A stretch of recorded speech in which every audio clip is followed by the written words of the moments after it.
किशोरों में आत्महत्या की बढ़ती प्रवृत्ति चिंता का विषय है। हाल ही में जामताड़ा जिला में ऐसी कई घटना विगत माह में घट चुकी है। इससे निजात पाने के लिए जामताड़ा के लाइफ लाइन पॉली क्लिनिक के संचालक सुनील कुमार सिंह के पहल से मेंटल डे के अवसर पर देर शाम को life line poly clinic Jamtara में एक कार्यशाला आयोजित की गई, जिसमें बतौर मुख्य अतिथि के तौर पर पश्चिम बंगाल के प्रमुख neuro psychiatric doctor D Saha शामिल हुए। उन्होंने मानसिक अवसाद, तनाव, मानसिक और स्थिरता सहित कई बिंदुओं पर लोगों से जानकारी साझा किया। साथ ही उन्होंने चिंता जाहिर की कि टीन एज ग्रुप में मानसिक दबाव या अवसाद के कारण सुसाइड टेंडेंसी में बढ़ोतरी हो रही है। आगे बताया कि 13 वर्ष से लेकर 24 से 25 वर्ष तक के युवा में आत्महत्या की प्रवृत्ति ज्यादा देखी जा रही है और आत्महत्या के शिकार भी बनते जा रहे हैं। उन्होंने लोगों को यह समझाने का प्रयास किया कि कब एक न्यूरो साइकाट्रिक डॉक्टर से मिलने का उपयुक्त समय होता है। अब आगे उन्हीं की बातों को सुनिए। तो आपको लग सकता है कि अचानक से मेंटल हेल्थ को लेकर एक अलग दिन दिवस का क्या जरूरत हुआ, क्यों हमारे बीच हमारे WHO ने ऐसा क्यों दिन बनाया। एक्चुअली मैंने अपने क्लिनिकल प्रैक्टिस में प्लस इतने सालों के करियर में मैंने देखा है कि जो मेंटल हेल्थ डिसऑर्डर के जो विषय में लोगों के अंदर अवेयरनेस की बहुत कमी है। लोग सफ़र करते हैं लेकिन वो किसी को एक्सप्रेस नहीं कर पाते हैं और उनको अधिकतर समय मालूम ही नहीं होता है कि कौन चीज़ के लिए एक कोई भी हमारे जो साइकोलॉजिस्ट, साइकियाट्रिस्ट या कोई मनोचिकित्सक से हेल्प लेना चाहिए। वो उसको अपनी इंफिनिटी मानते हैं, मतलब वो व्यक्तित्व के सोचते हैं कि उनका पर्सनालिटी का इंफिनिटी मानते हैं। तो मैं आज पहला जो मेरा टॉपिक रहेगा, टॉपिक ऑफ डिस्कशन, हमें कब कोई भी न्यूरो साइकियाट्रिस्ट के साथ कब हम लोगों को परामर्श लेना चाहिए, दिखाना चाहिए। तो पहला चीज़ मैं कहूँगा, हमें बच्चों को कब दिखाना चाहिए, क्योंकि सुसाइड सोचिए कि आपको किसी ने, आपका दोस्त ने फ़ोन किया तो आप क्या करेंगे। ये कॉमन क्वेश्चन रहता है हमारा, जो हमारा सुनिए वो क्या बोल रहे हैं, हाँ बोलिए। उसको माइंड को रिलैक्स करने के लिए उनके बातें को आप चुपचाप सुनिए। वो साथ वो कहाँ पर है उसको एसेस करके उसको आप फ्यूचर के बारे में, जैसे तुम्हारे पापा का क्या होगा या तुम्हारा जो काम है उसका रिस्पॉन्स करना चाहता हूँ कि जो एक बार सुसाइड अटेम्प्ट कर चुका है कोई भी, उसको डेफिनेटली हमारे जो टीनेजर्स कुछ गर्ल्स हैं या कुछ लड़के हैं जो नशे की लत में हाथ काटते हैं, वो सुसाइड नहीं है, वो और की है। देखिए पहला चीज़ हम लोगों को देखना पड़ता है कि बच्चा क्या घर का परिवेश। एक्चुअली क्या है कि कुछ बच्चे लोग को घर पेरेंट्स लोग टाइम नहीं दे पाते, इसीलिए वो अपना टाइम निकालने या काटने के लिए फ़ोन का यूज़ करते हैं।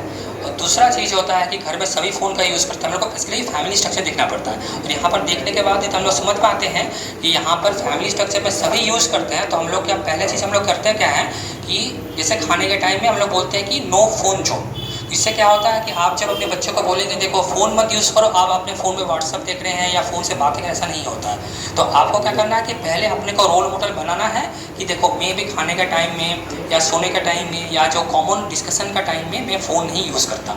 दूसरा और एक चीज़ हम लोग क्या करते हैं, आप जो बोल रहे हैं कि सच में आजकल व्हाट्सएप ग्रुप में या बहुत कुछ सर्च या प्रोजेक्ट वगैरह के लिए फ़ोन लगता है, मतलब व्हाट्सएप या नेट लगता है। तो मैं अपने क्लाइंट्स को जो प्रमोट करता हूँ बच्चों को देने के लिए लैपटॉप या कंप्यूटर, पीसी। क्यों? क्योंकि उसको लेकर वो सो नहीं पाएंगे, सो के फ़ोन देख नहीं पाएंगे। उनका जो एडिक्शन होता है या कुछ दूसरा चीज़ देखने का लत होता है, वो रूम में जाकर अकेले में होता है। हम लोग बोलते हैं कि वो जो जिद करता है कि मुझको आप फ़ोन नहीं दे रहे, फ़ोन तोड़ दे रहे हैं, ऑल्टरनेटिव कुछ नहीं दे रहे हैं, या मेरा पढ़ाई हम पर हो रहा है। तो आप लोगों को भी फंस जाते हैं अधिकतर पेरेंट्स लोग। लेकिन ये ऑप्शंस, अच्छा जो ऑप्शंस हमारे पास एक पीसी हो या लैपटॉप हो, उसमें व्हाट्सएप से सब कुछ चालू कर सकते हैं, वो मिस हो जाता है। मैं अपने स्टूडेंट को बोल सकते हैं, पेरेंट्स को, कि आप उसको जो डाइनिंग रूम में आप उसको एक लैपटॉप या पीसी में दे दीजिए और आपके सामने बिठा दीजिए, जिससे वो सब कुछ सुविधाएँ मिलेगा, उसका आँख भी बचेगा, गर्दन भी बचेगा। और इसके साथ जो होता है कि उसको फिजिकल एक्टिविटी बोलने में बहुत सहज है फिजिकल एक्टिविटी का, लेकिन जिससे आप उसके साथ थोड़ा टाइम बिता सकें और उसमें उसका थोड़ा भी इंटरेस्ट हो। किसी को क्रिकेट खेलने में इंटरेस्ट होता है, किसी को स्विमिंग जाने में होता है, किसी को कराटे कुंफू में इंटरेस्ट होता है उसका, या फुटबॉल में, उसका थोड़ा इंटरेस्टिंग चीज़ को आप आकर्षित करके उसको उसमें इन्वॉल्व करिए। और एक चीज़ कि देखिए यहाँ पर यह है कि बच्चों को मार के या धमका के नहीं होगा, क्योंकि आजकल बच्चे लोग हमारे पास दूसरा हिसाब में आते हैं कि मैं डिप्रेशन में हूँ, हमारे पास क्लास 5-6 के जो इंग्लिश मीडियम के बच्चे आते हैं, ये पापा हमको डॉक्टर को दिखाइए, साइकेट्रिस्ट के हम डिप्रेशन में हैं, हमको पढ़ाई एंजाइटी होता है। क्योंकि रील्स में या गूगल्स में या इंस्टाग्राम में बहुत आजकल ये वीडियो कॉमन है कि बच्चों को पेरेंट्स लोग अब्यूज़ करते हैं, धमकाते हैं, टीचर लोग धमकाते हैं। इसलिए क्या है कि आजकल पेरेंटिंग या वो लोग को शासन करने का भी ये पद्धति चेंज हो गया है। इसमें क्या करते हैं हम लोग अधिक से समझाते हैं कि उसी को ही हम लोग बोलते तुम पेरेंट्स होते या तुम टीचर हो, तुम क्या करते, तुम कैसे टैकल करते, मैंने जिम्मेदारी तुम पर और रिजल्ट का जो होगा भुगतान भी तुम ही करोगे।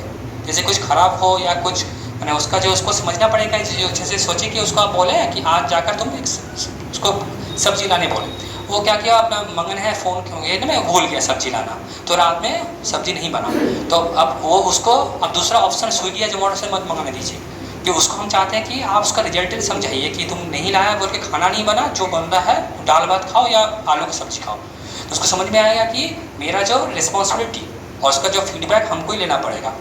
और समस्या है ना, ये जो लोग समझ पाते हैं। सबसे मैंने बचपन का सुसाइड मैंने 7 साल की उम्र में मैंने देखा है, अटेम्प्ट किया हुआ है। इसमें क्या होता है कि जिसका IQ जितना है वो समझ पा रहा है कि मुझको जो चीज़ मिलना चाहिए नहीं मिल पा रहा है, या वो डिप्रेशन, चाइल्डहुड डिप्रेशन का मैंने सबसे केस देखा था। मैं जब PG हॉस्पिटल में था कलकत्ते में, वहाँ एक बच्चा आया था। लेकिन अधिकतर सुसाइड टीनेजर मीन्स जब से हमारा जो 12 साल 13 साल की उम्र से 20-25 साल की उम्र तक, इसमें टीनेजर जो एक्चुअली सेक्सुअल हार्मोन के प्रभाव में उनका मूड स्विंग, लड़का या लड़की दोनों का मूड स्विंग बहुत करता है। उसमें इम्पल्सिव सुसाइड मतलब अचानक से गुस्सा में गलती से वो लोग सुसाइड कर लेते हैं, लेकिन वो मरने के लिए नहीं करते हैं, अचानक से डराने के लिए करते हैं, लेकिन गलती से सुसाइड हो जाता है।